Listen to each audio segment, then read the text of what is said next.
Olá, queridos, sejam todos bem-vindos a mais um vídeo aqui no canal. Eu me chamo Kézia Borges e hoje eu quero falar sobre esse tema que foi escolhido por vocês lá no meu Instagram, que é como cultivar o nosso relacionamento com Deus. E o que eu achei fantástico a respeito da escolha do tema é que ele evidencia duas coisas sobre nós.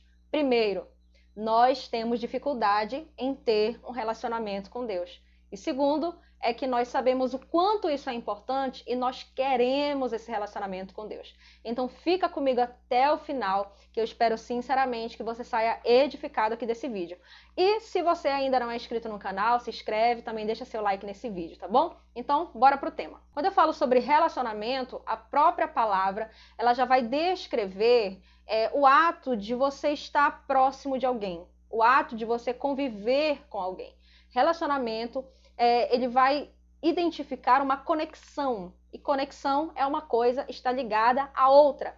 Então, quando você me pergunta como cultivar um relacionamento com Deus, eu entendo que você, de alguma forma, quer estar próximo de Deus, que você quer, de alguma forma, estar ligado a Deus. E é por isso que você está aqui nesse vídeo agora. E antes de te falar sobre o que você tem que fazer, para onde que você tem que ir, eu te dar qualquer tipo de dica aqui, eu quero falar a respeito das evidências de que uma pessoa, ela tem um relacionamento com Deus. Sim, gente. Quando nós temos um relacionamento com alguém, isso aparece. Você quer um exemplo? A sua turma do colégio se costuma usar determinada expressão, como tipo assim, fala sério. Quanto mais você conviver com essas pessoas, você também vai começar a falar como elas. Se você convive com pessoas que usam determinado tipo de roupa ou comem determinado tipo de comida, você vai acabar também desenvolvendo os mesmos hábitos. E isso vai evidenciar que você tem um relacionamento com essas pessoas, que você está próximo dessas pessoas. Nós aqui no Pará, por exemplo, temos algumas expressões que nós usamos e isso identifica de onde nós somos. Então, quando eu tenho um relacionamento com alguém, quando eu estou próxima, convivendo com alguém, isso vai aparecer na minha forma de falar, na minha forma de me vestir, na minha forma de me comportar, naquilo que eu gosto e costumo comer. Então, sempre que eu tenho um relacionamento com alguém, isso vai aparecer. Irão ter evidências. E o que eu quero dizer com isso é que a pessoa que tem um relacionamento com Deus tem na própria vida alguma evidência que demonstra que ela está próxima de Deus, que demonstra que ela tem esse relacionamento com Deus. Em Mateus capítulo 26, no versículo 76, Jesus ele vai preso, ele vai ser levado para a casa do sumo sacerdote Caifás e Pedro vai ficar pelo lado de fora, ali no pátio. E os criados que estão ali do lado de fora começam a perceber que Pedro faz parte do povo que andava com Jesus. Eles vão começar a acusar Pedro de andar com Jesus. E vão dizer, olha, você é um deles, você parece com eles. E a principal acusação que Pedro, a principal evidência de que Pedro andava com Jesus é a forma que ele falava. Porque vão dizer para ele, você andava com ele sim, porque a sua forma de falar o denuncia. Você pode olhar aí na sua Bíblia e é exatamente assim que está escrito. A sua forma de falar o denuncia, ou seja, Pedro andou tanto com Jesus, que ele falava parecido com Jesus. Ele falava parecido com aqueles que andavam com Jesus. Então a forma como ele se expressava era uma evidência de que ele tinha um relacionamento, de que ele estava próximo a Jesus. O que eu quero dizer para você é que quando a gente tem esse relacionamento com Deus, a nossa forma de falar, de nos referir às pessoas, ela é diferente. Não é mais como antes de termos essa comunhão com Deus, antes de virmos para Cristo. E, inclusive, a nossa forma de falar. É por isso que nós, cristãos, a gente não xinga palavrão, porque isso não é um fruto do nosso relacionamento com Deus.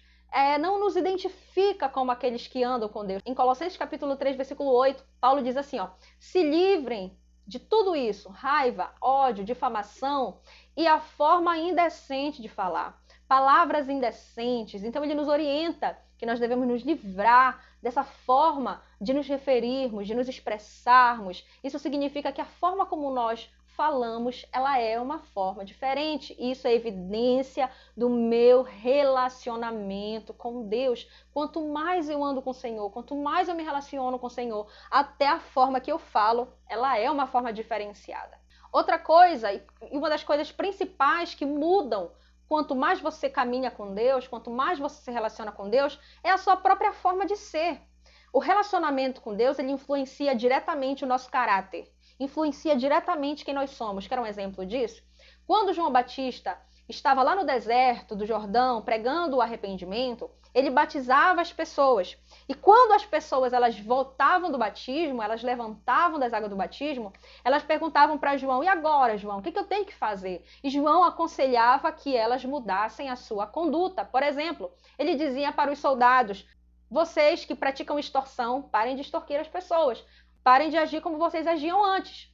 Para os cobradores de impostos, os publicanos, que eram aqueles judeus que estavam a serviço do Império Romano, ele dizia: parem de cobrar a mais do que o devido, daquilo que é justo. Aos outros ele dizia: se você tem 2 túnicas, reparte com aquele que não tem nenhuma. O que ele está ensinando? Ele está ensinando que a cultura do reino de Deus, ela é diferente da cultura do mundo.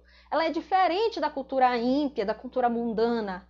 Então, esse relacionamento que você tem com Deus, ele muda a sua forma de ser, ele influencia o seu caráter. Se você mentia, você não mente mais. Se você faltava com a sua palavra, você não falta mais. Se você era infiel, você deixa de ser infiel.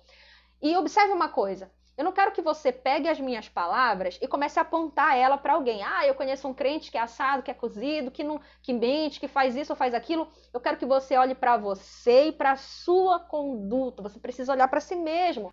Precisamos avaliar a nós mesmos e a nossa conduta com Deus. Então, esses são alguns exemplos de evidência do nosso relacionamento com Deus.